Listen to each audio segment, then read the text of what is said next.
Assalamualaikum warahmatullahi wabarakatuh. Baik, kembali di sini bersama saya pada video kali ini. Saya ingin share mengenai UML diagram ya. Masih tetap UML diagram dan ini adalah diagram yang ketiga yang ada di list playlist YouTube saya gitu ya, yaitu sequence diagram. Nah, sequence diagram ini adalah diagram yang menggambarkan relasi antar komponen ya. Komponen di sini tidak harus kelas, jadi bisa jadi ada user interface, ada database, ada external system, dan lain-lain.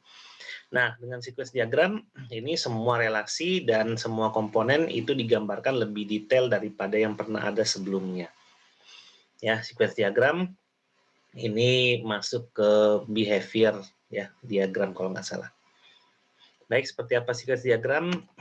Jadi seperti ini adalah relasi ya. Kalau kita ngomongin diagram UML secara umum, ini adalah beberapa diagram yang sering dibuat ya dalam dokumentasi desain gitu ya, menggunakan UML. Nah, jadi posisinya biasanya ketika requirement udah dibuat, itu diagram yang pertama kali dibuat adalah use case diagram ya, karena menggambarkan secara notasi mengenai requirement yang ada. Kemudian dari situ bisa menggambar activity diagram, use case skenario, atau kelas diagram gitu ya. Jadi sequence diagram itu kita akan buat setelah melakukan skenario ya, use case skenario. Nah, karena di use case skenario itu kan ada relasi antara aktor dengan sistem, di mana relasi itu terjalin secara narasi. Nah, namun relasi yang terjalin secara narasi itu kita bisa buat secara teknis dalam bentuk bahasa-bahasa function ya, dan relasi yang lebih detail untuk menjadi pedoman ketika kita melakukan coding. Jadi selain kelas diagram ya, sequence diagram ini juga adalah diagram yang paling dekat dengan coding.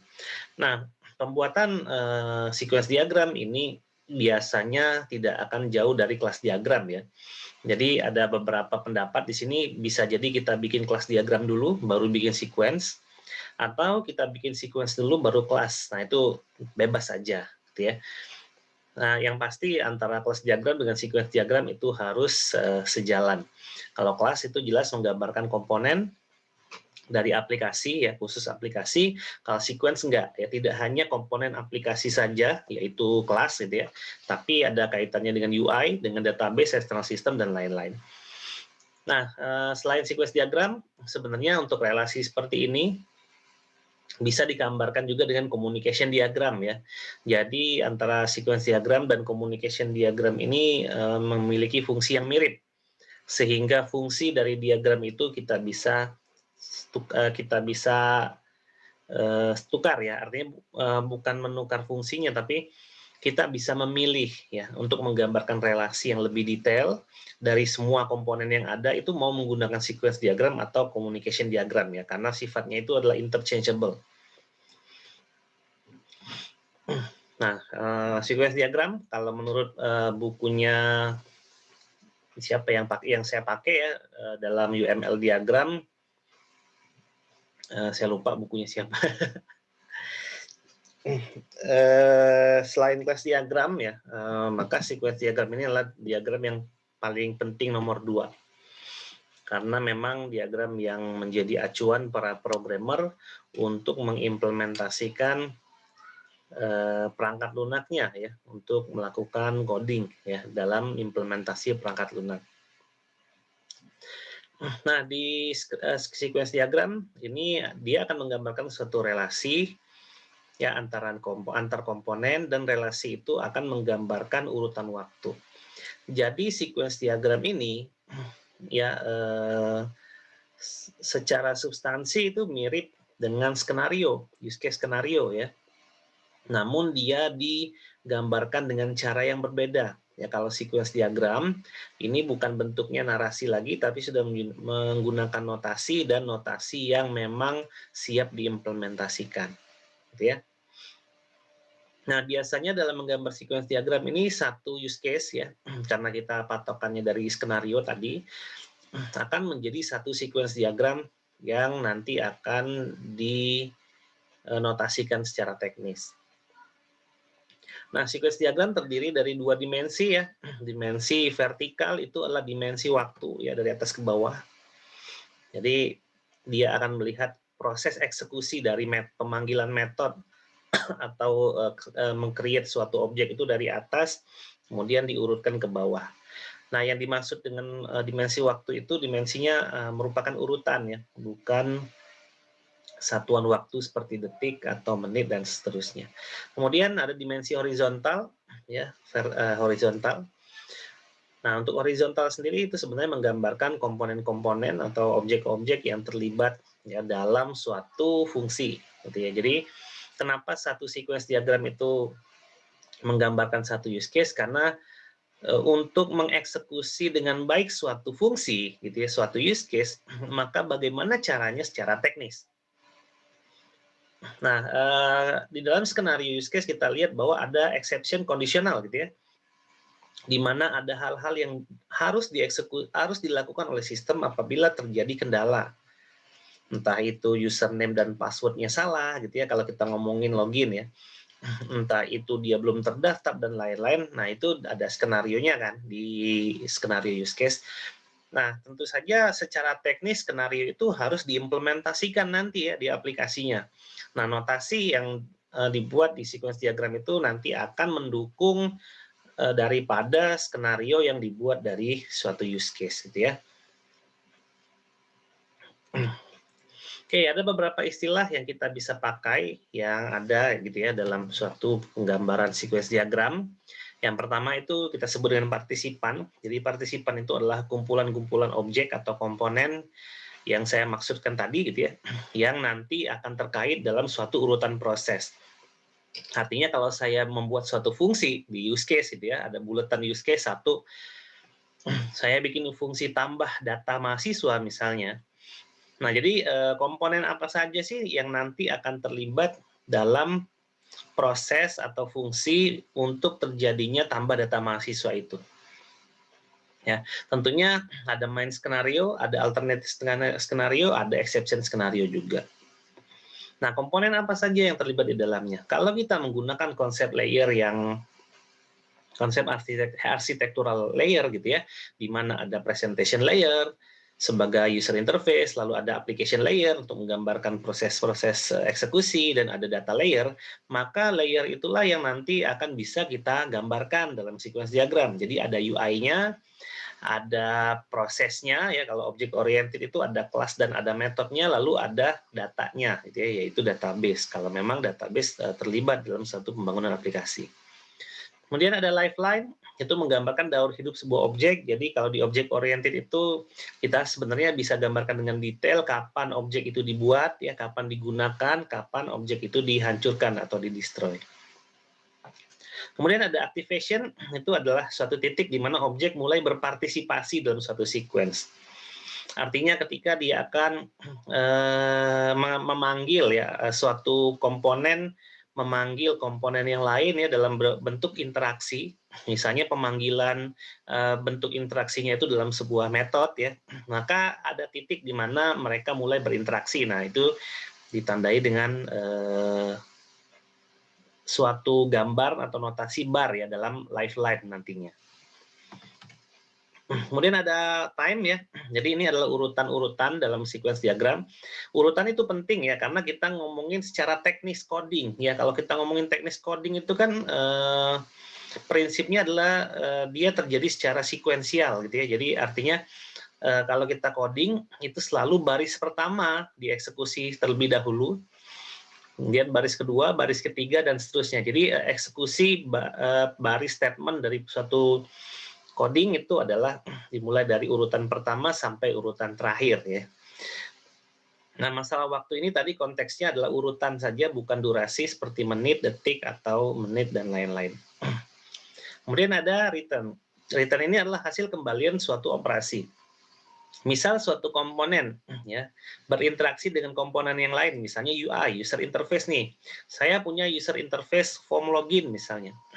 Form login ini akan berinteraksi dengan kelas login, di mana kelas login itu memiliki metode yaitu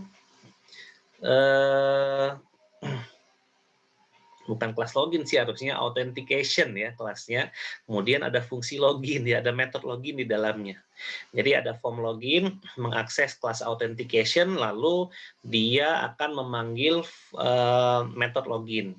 Nah, kemudian method login itu akan berinteraksi dengan database misalnya. Nah, setelah itu database akan memberikan return ke kelas authentication bahwa login berhasil, dan nanti kelas authentication pun akan memberikan return ya terhadap form login yang menunjukkan bahwa login berhasil, dan form login akan diberikan suatu notifikasi berupa pesan teks, pop-up, dan lain-lain bahwa pesan itu bahwa login yang tadi dilakukan itu telah berhasil. Jadi itu adalah suatu return ya, suatu kembalian dari suatu operasi. Return tidak harus sebuah nilai ya, tapi sebuah void juga boleh kan. Ya seperti coding gitu ya.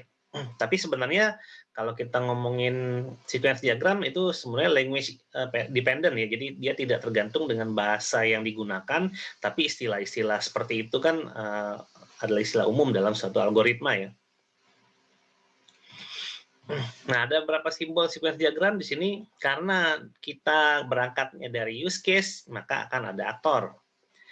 Kemudian akan ada objek, akan ada kelas gitu ya, dengan penamaan objek dan kelas seperti yang ditunjukkan pada gambar nomor 2 atau notasi nomor 2.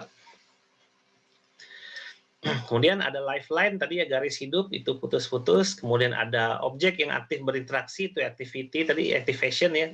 Kemudian ada pesan, ada message, ada create itu pembuatan objek, ada inputan, ada keluaran atau return itu garisnya putus-putus, lalu bisa destroy gitu ya. Dan notasi lainnya yang mungkin tidak ada di slide ini, itu bisa dikembangkan gitu ya, tergantung dari referensi yang digunakan.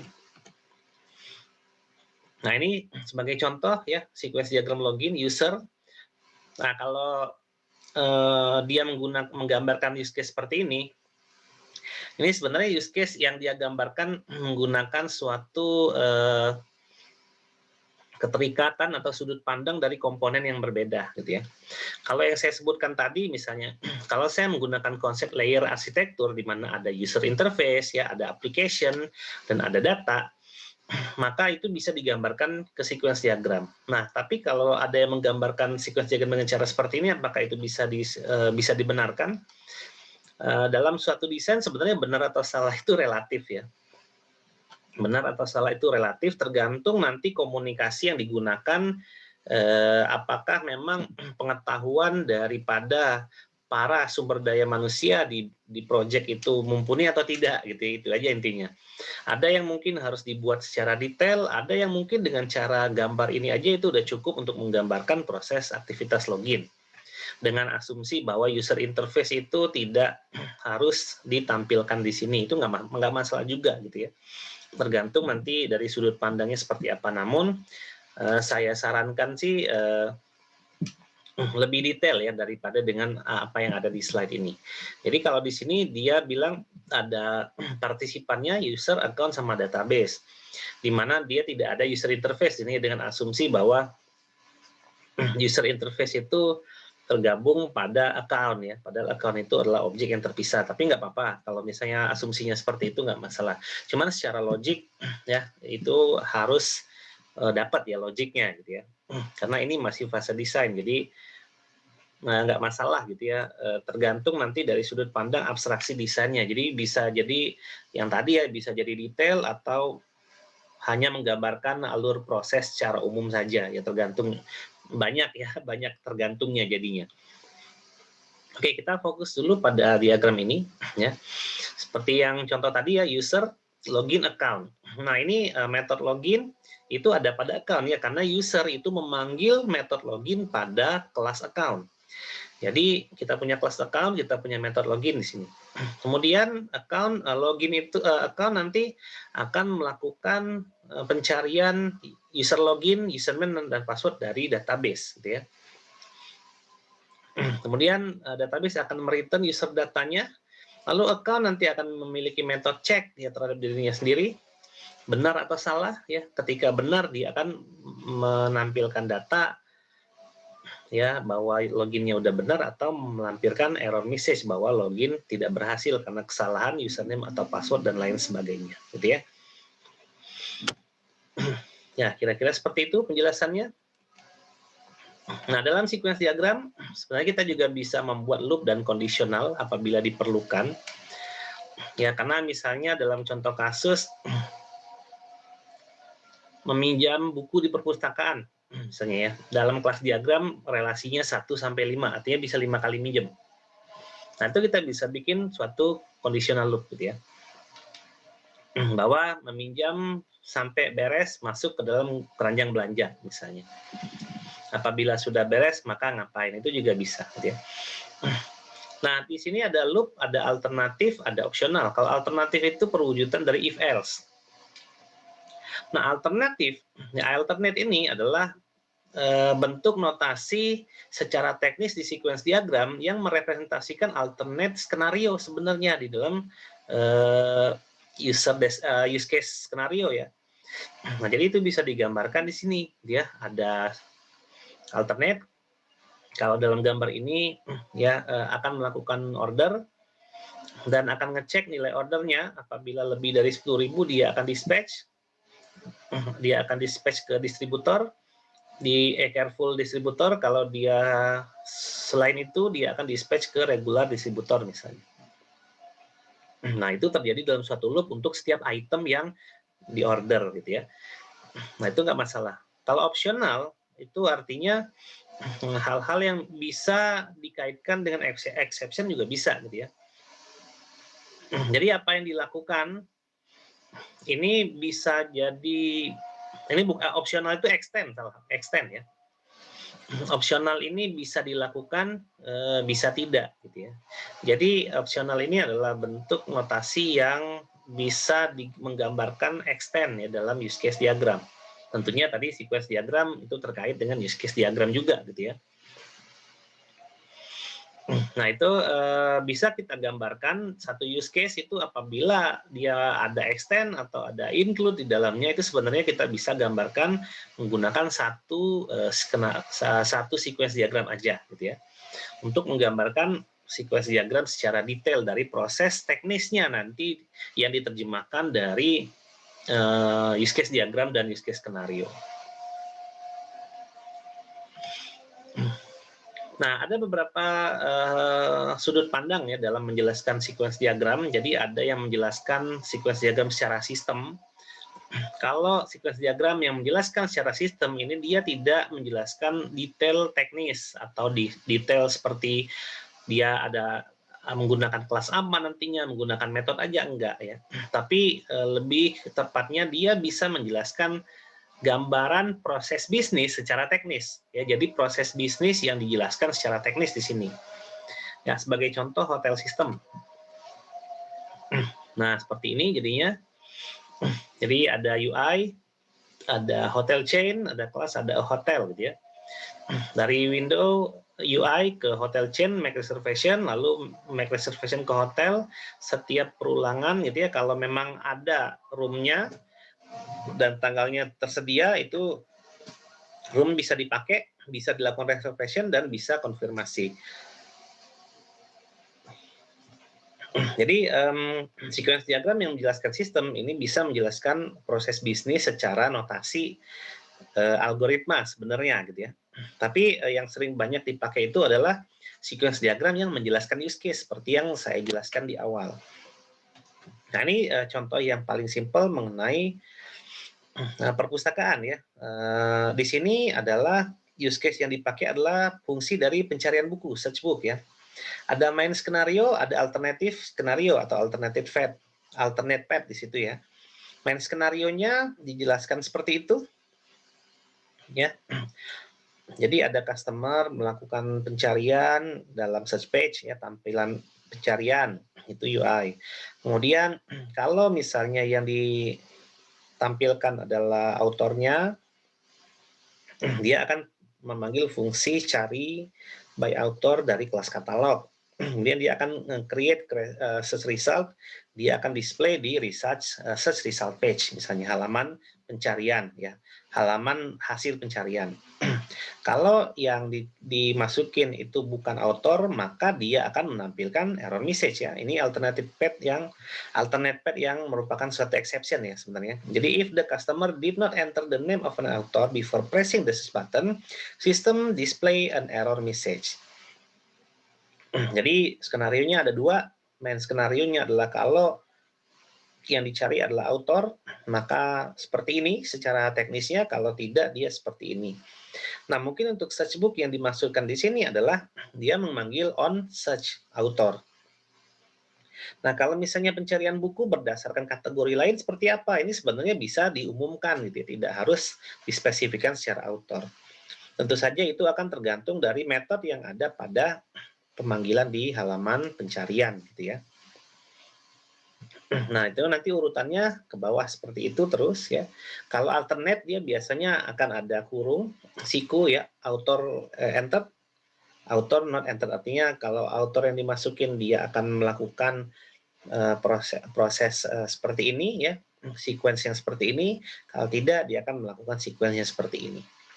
Jadi itu perpaduan antara main skenario dengan exception skenario. Jadi itu bisa disatukan di dalam suatu use case.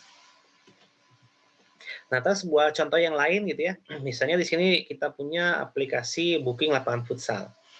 Nah, dari use case yang ada, ini kita akan mengacu ke booking lapangan misalnya. Nah, skenario booking lapangan seperti ini, memilih menu booking, kemudian sistem membuka tampilan, aktor memilih menu booking, membuka form lapangan, lalu mengisi form aktor, kemudian sistem akan melakukan verifikasi terhadap mengisi data booking, verifikasi berhasil, lalu memberikan feedback pada aktor bahwa booking pada jadwal dan lama tertentu berhasil dilakukan. Misalnya ini sebagai contoh. Nah, ini adalah skenario yang bentuknya narasi, gitu ya, yang ada di dalam use case skenario atau use case description. Nah, kemudian ini akan diwujudkan secara notasi teknis dalam sequence diagram untuk membantu proses coding nantinya. Sehingga jadilah sequence diagram seperti ini, gitu ya.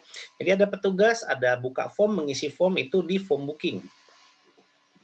Ya, jadi kita terjemahkan dulu, ya, skenario ini. Berarti partisipannya itu berarti ada form booking, ada member, ada jadwal, ada booking, dan ada database.